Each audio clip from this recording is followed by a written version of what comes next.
look, there's a lot of people out there who have been in quarantine with their kids and their grandparents and this, that, and the other, that when the second quarantine lifts, they're going to be running back to the office because they don't want to be around them. At least part-time, even if not full-time, at least part-time. The office culture is important, you know, even as somebody who, you know, hasn't worked in an office for a long, long time. You know, it is an important thing for a lot of people, and a lot of great stuff happens. Like I was saying before, you can get stuck and get in the way of yourself by just having constant Zoom meetings about nothing and not getting anything done. Well, I remember you and I were working on a project. This was about 1.5 years ago, almost 2 years. And we spent a few days where pretty much the entire day we were on a video call with each other, not because we were talking to each other for those 8 hours, simply we were each working and chatting every so often about something. And we were actually incredibly productive and creative during those few days. But I think that that's really down to the types of personality of the people, because there's also a lot of people who can get on a call and speak for hours on end and not actually come up with any results, right? It's about the actionable results to execute. We had those too, David. Yes, we have had those, and we learn from the mistakes. But you know, and you have to also understand as well from the end buyer's point of view, they don't particularly, you know, like, still nobody wants to be sold, right? They want to buy. So you've got to give them the element of control in that aspect, right? So that they can control when they're receiving the information to a certain degree, or when they're reading the information and how it's delivered, and if it's in bite-sized content, or keeping it short and sweet and simple, you know, all of these things, because a lot of people don't want to invest a lot of time into whatever it is that they're supposedly doing. That's the people in this day and age are looking for shortcuts. Good friend of mine used to say shortcuts are a kind of a weird thing to say, because if it was really a shortcut, surely it would just be called the way. So, you know, but you know, you obviously you optimize different things and you can shorten things, but you know, we are in a time where instant gratification is massive, right? And that may be true for ourselves, but it's also true for our customers. And again, we have to make sure that we can interpret that so that we can maximize on the statistics and can get those conversions, whether you be selling financial services, telecommunications, or health, whatever, right? You also have to be able to distinguish yourself differently, and people need to be able to be attracted to your business and the people that you are. You know, if you take like health and fitness, right? But look at it from the side of like multi-level marketing. And, you know, I've got this new tonic, which I drink and I lose weight. And it's, you know, based on like some superfood that was found in some jungle. You know, that's the backstory. But we've heard this shit thousands and thousands and thousands of times before, right? Everybody's heard it.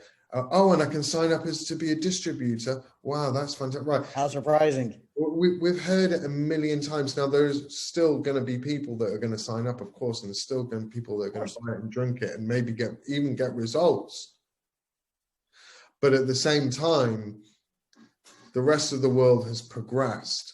They're not having to throw as much shit at the wall to get it to stick, right? In comparison to sort of the new way of doing sales. And I think that that's a really important thing. You as an introducer also want to make sure you're a top-notch product, right? The partners that you're working with are legitimate, they are reputable. If there's issues, they're proactive rather than reactive, that when you communicate with them, that they're very clear, that they're very concise, that when they're speaking with your customer, that you've got the full knowledge and understanding that they are being treated professionally and that the outcome of that call will be positive, right? A sale may not go through straight away, but, you know, maybe it's prospect finding or whatever, or qualifying. But the point is that you've got your faith in those people and those partners. That's really, really, you know, important. Because nobody wants to feel as though that they're selling something shit, you know, and you know, you need to have the faith in those products that they're doing the right things as well, right? Right. And interacting with the customers in the right way and treating the customer data the right way. You know, we're in a world where it's all about data, right? So whereas somebody might be rude to you on the phone, it doesn't really matter anymore, right? But if they, you know, if they don't adhere to the compliant data points, you know, you can be in big trouble. And you know, we hear about that regularly. So all these things have to marry, and they have to work, and they have to work in synergy with each other, just to be able to get across the finish line. But the good news is that there's people and companies that have been doing this regularly for the good few years that have got those proven systems that work. And you know, I'm a big believer in just rather than reinventing the wheel, just copying and refining and making sure that you've got something fantastic like that you can put out. You're going to get results. And that's what I found from personal experience, being organized, using these automated tools, taking the time up. I split my week up. For example, if I've got a project, you know, I maybe on the Monday and Tuesday, I'll start writing all the copy. And then by maybe Wednesday, Thursday, I'm starting to test things out to make sure that emails are firing, landing pages are working, you know, integrations with other social media or Telegram or whatever it is needs to be set up is set up. And then we'll continue that testing over the next couple of weeks because I've set it up, it ain't right. Okay, so get the engineering. Hold on. I have to ask, the copy, do you write it or do you outsource that?